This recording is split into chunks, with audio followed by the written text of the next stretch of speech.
Hi hello friends, welcome back to our channel.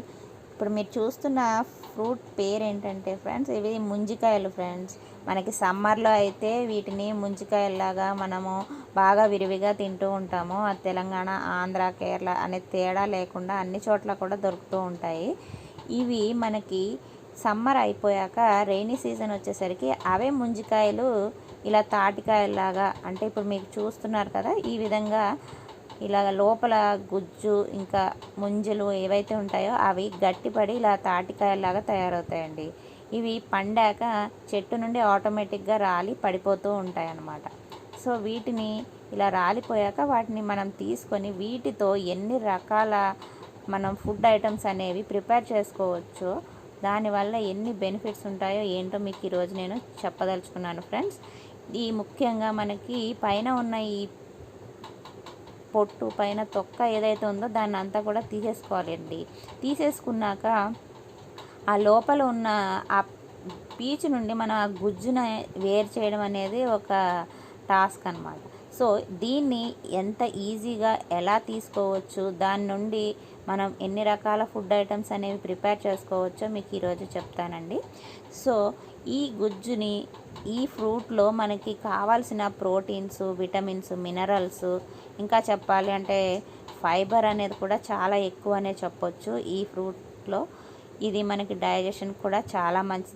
అంతేకాదండి, ఇది ఒక మంచి ఐరన్ కంటెంట్ ఫుడ్ అని కూడా చెప్పొచ్చు ఫ్రెండ్స్.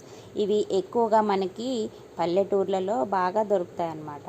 ఇవి ఎక్కువగా మనకి ఆంధ్ర, తెలంగాణ, ఇంకా కేరళ ఇట్లాంటి కొన్ని ఏరియాస్లో ఎక్కువగా ఇవి దొరుకుతూ ఉంటాయి. సో ఈ ముంజికాయ నుండి మనం తాటికాయ నుండి తీగల నుండి మళ్ళీ అగైన్ అది మొక్కలాగా మనకి తాటికాయనే మనము ఎన్ని రకాలుగా, అంటే మనకి ఒక కల్పవృక్షం అనే చెప్పొచ్చండి. తాటి చెట్టుని కల్పవృక్షం అని కూడా అంటూ ఉంటారు ఊర్లలో. ఎందుకంటే దీని ప్రతి పార్ట్ కూడా చాలా ఉపయోగకరం అండ్ ఏది కూడా వేస్ట్గా పోయేదంటూ ఉండదన్నమాట. ఇప్పుడు మనకి తాటికాయ ఫస్ట్ ముంజి నుండి చెప్పుకొస్తే, మనకి ముంజులు మనకి అందరికీ కూడా సమ్మర్లో ఎంతో చలవ ప్లస్ ఎంతో టేస్టీగా ఉండే ఒక మంచి ఫుడ్ ఐటమ్. ఆ తర్వాత అది మళ్ళీ నెక్స్ట్ రెయినీ సీజన్ వచ్చేసరికి ఆ ముంజికాయలే మనకి ఇలా తాటికాయలాగా కన్వర్ట్ అవుతాయి అన్నమాట. ఇప్పుడు ఒక కాయకు వచ్చేసి 3 నుండి 4 ముంజికాయలు ఉంటాయి. సో ఆ ముంజికాయలు, ఇప్పుడు ఆ ముంజికాయలు అనేవి మనం తీయకుండా ఉంటే ఆ కాయలే అవి టెంకలుగా మారి ఇట్లా పైన ఉన్న పీచు అంతా కూడా ఇలా గుజ్జులాగా రెడీ అవుతుందన్నమాట అండి. ఇలా గుజ్జులాగా రెడీ అయిన దాన్ని మనం ఇప్పుడు ఈ గుజ్జునంతా కూడా మనం ఎక్స్ట్రాక్ట్ చేసుకొని దాని నుండి 3-4 ఫుడ్ ఐటమ్స్ అయితే మంచిగా ప్రిపేర్ చేసేసుకోవచ్చండి. సో ఇలా ఫుడ్ ఐటమ్స్ ప్రిపేర్ చేసుకోవడంతో పాటు ఇప్పుడు ఆ మిగిలిపోయిన ఆ టెంకలు ఏవైతే ఉంటాయో గుజ్జు తీసేశాక, ఇప్పుడు మీకు నేను ఎలా చూపిస్తున్నానో ఆ విధంగా ఫస్ట్ అయితే దాన్ని క్రష్ చేసేసుకొని కొద్దిగా వాటర్ వేసుకొని మనము బాగా క్రష్ చేసుకోవాలండి. లేదంటే ఇలా ఒకదానికొకటి మనం కొడుతూ వాటిని క్రష్ చేయాలి. ఇది పాత పద్ధతి. సో మనం ఈ విధంగా క్రష్ చేసేసుకొని కొంచెం వాటర్ వేసుకొని మెదుపుకుంటూ దాని గుజ్జునైతే మనం తీసేసుకోవాలి. ఇలా అంటే పాత పద్ధతిలో అంటే మనం నార్మల్గా చేతి నుండి గుజ్జుని లాగడము, గిన్నెకి ఊడ్చడము, ఇలా ఈ విధంగా లాగుతూ ఉంటారు. సో ఇప్పుడు ఇంతే కాకుండా మనం క్యారెట్ తురుము తీసుకుంటాం కదా ఫ్రెండ్స్, అలా దాని నుండి కూడా మనం ఈ గుజ్జుని అయితే సెపరేట్ చేసుకోవచ్చు. ఇప్పుడు నేనైతే అలాగే ట్రై చేశాను, చాలా బాగా వచ్చేసిందండి. నార్మల్గా మనం చేతితో లేదంటే ఇలా గిన్నెకి ఊడ్చడం ద్వారా లాగితే ఏమవుతుందంటే దాని పీచంతా కూడా వచ్చేస్తుంది. మనకు మళ్ళీ డబల్ పని, మళ్ళీ ఆ గుజ్జంతా కూడా మళ్ళీ ఇంకొకసారి ఫిల్టర్ చేసినట్టుగా మనం లాగుతూ ఉండాలి. సో ఈ క్యారెట్ తురుము చేయడం వల్ల చూడండి ఎంత సాఫ్ట్గా మనకి ఈ గుజ్జంతా కూడా వచ్చేసింది. అసలు పీచ్ అనేది అయితే కొంచెం అంటే కొంచెం కూడా రాలేదండి, చాలా బాగా వచ్చేసింది. దీన్ని ఇలాగే డైరెక్ట్గా దీంట్లో మనం మిక్స్ చేసుకోవాల్సిన ఇంగ్రీడియంట్స్ అన్నీ కూడా మిక్స్ చేసేసుకొని మనం దీంతో గారెలు వేసుకోవచ్చు, ఇడ్లీ వేసుకోవచ్చు, తాటి రొట్టె అంటారు కదండి, అలా తాటి రొట్టె వేసుకోవచ్చు. అంతేకాకుండా తాటి పొట్టికలు అంటే పనసాకుల్ని మనం ఒక చిన్న బుట్టలాగా తయారు చేసుకొని దాంట్లో ఈ పిండిని అయితే వేసుకొని ఇడ్లీలు ఎలా ఉడకబెట్టుకుంటామో ఆ విధంగా ఉడకబెట్టుకోవచ్చండి. ఆ విధంగా తాటి పొట్టిక్కలు రెడీ చేసుకోవచ్చు ఫ్రెండ్స్.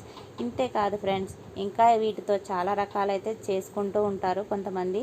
చాలా వరకు పల్లెటూర్లలో ఇవి మనమైతే ఇవన్నీ చేసుకొని తింటాం. కొంతమంది ఇలా ఈ గుజ్జుని అంటే తాటికాయల పలంగానే ఈ గుజ్జుని తీసుకొని కూడా తినేస్తూ ఉంటారు.